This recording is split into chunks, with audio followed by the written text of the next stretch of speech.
mods in video games, or how I love calling them, free DLCs. Because yes, a game becomes so much more enjoyable if it lets me wear Minecraft skins in a zombie shooter, make Scroll Roaches dance, watch Arthur Morgan ride the Batmobile, or, well, I don't think I even need to explain this one.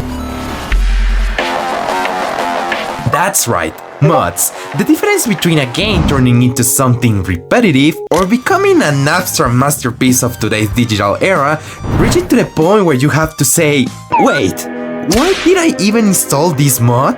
Mods. More than something we should pay for an extra in our favorite game, they are a creative outlet for players to add whatever they want to their beloved titles. And believe me, when I say whatever, I mean whatever. Unless, of course, your game sucks and nobody wants to mod it. For not naming some names. Whether it's turning Leon from Resident Evil into an irresistible Herbroth, or adding characters that absolutely do not belong in the game that you're playing. Did you put a fucking mod in this? No. And reaching to this point, I have to ask myself, how did we end up here? That's why today I'm bringing you the history of mods. You see, for mods to end up looking the way that they do today, or to include things that we see now, things had to be done in some pretty shady ways, going through paths you probably couldn't even imagine.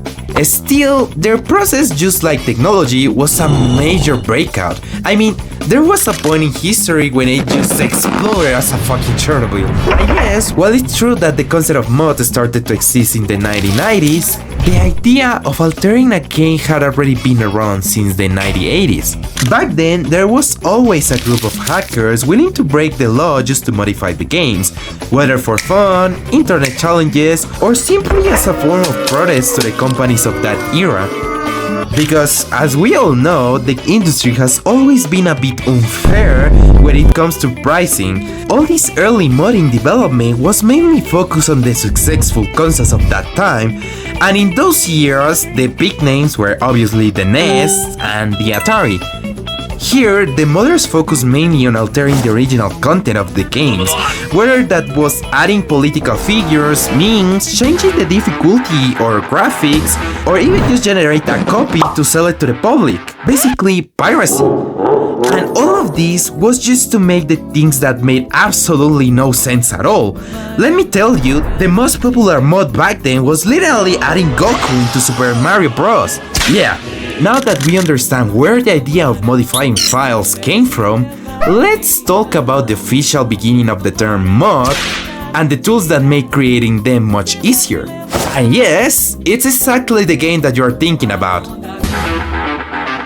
You see, Doom wasn't just famous for the fact that it could even run in a pregnancy test, it was also known for being a 3D game built in a 2D programming system. That alone was innovative for the time, but it was also the moment that gave birth to what we know as today's mod. For those who don't know, Doom was packaged in a file format called WAT, which basically stood for Where is all my data? The key feature of this format was that you could edit it without breaking the base game. Because as many of you know, when you try to mess with a game file, besides dealing with the security system just to start, you always run into two possibilities outcomes. One, everything works perfectly and you can play the game however you want, and the option number two, the game crashes and your PC explodes. Now, this ability to edit files blew up the creativity of university students, hackers, and even random people with zero technical experience. Doom didn't just become famous for being Doom, it became legendary for what allowed people to do in the game. New weapons, new enemies, insane levels, ridiculous crossovers, and so much more.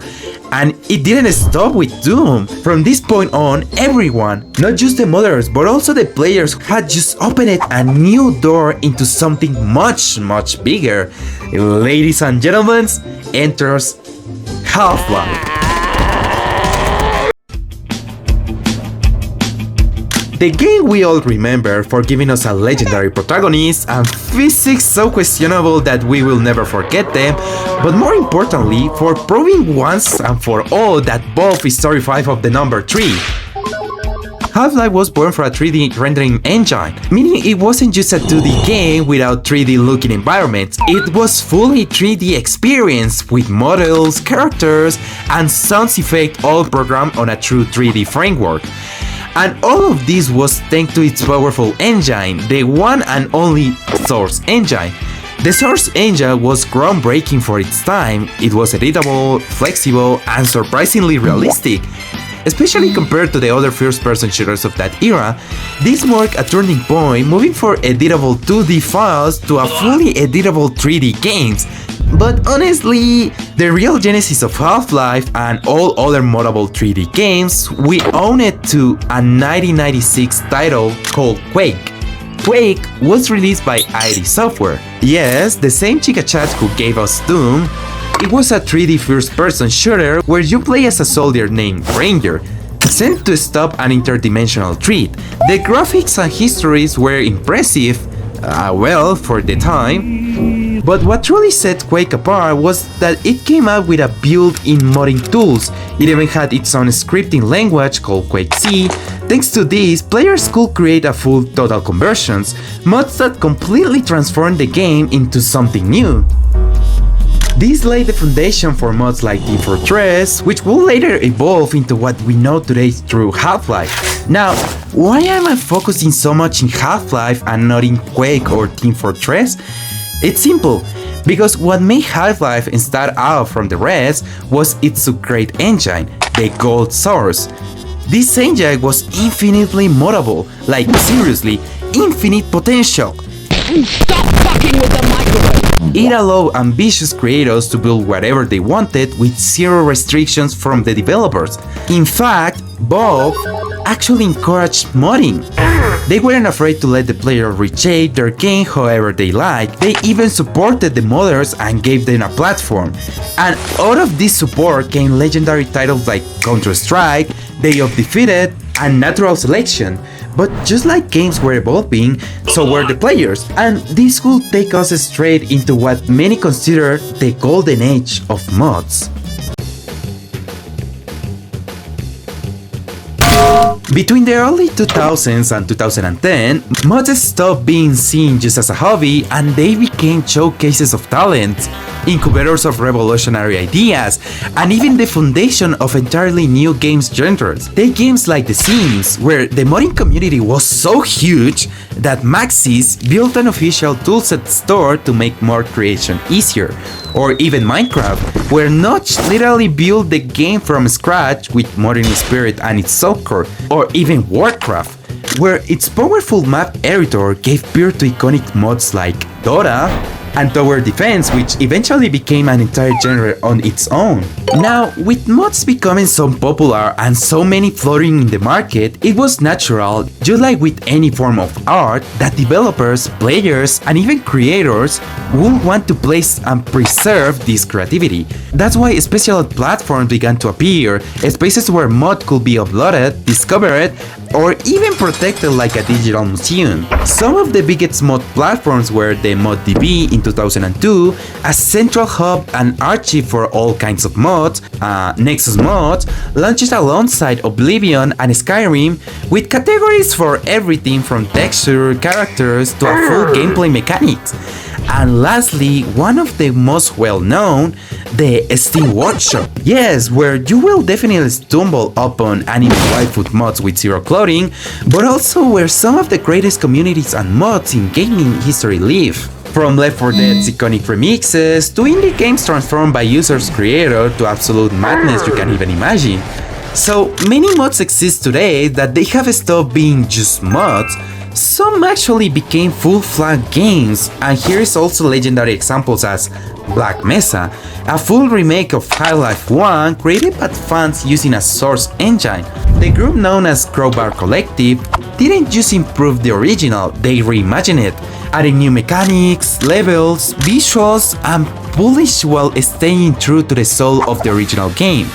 Also, we have another example as Gary's mod. What started as a sandbox tool for messing around with source became a game to infinite creativity, spawning games modes, roleplays, and even entire communities. Also, another mythical example is PUBG. Yes, the PlayerUnknown's Battleground. It started as a mod of Arma 2 and DayZ. It went from community experiment to launching the Battle Royale genre into a mainstream.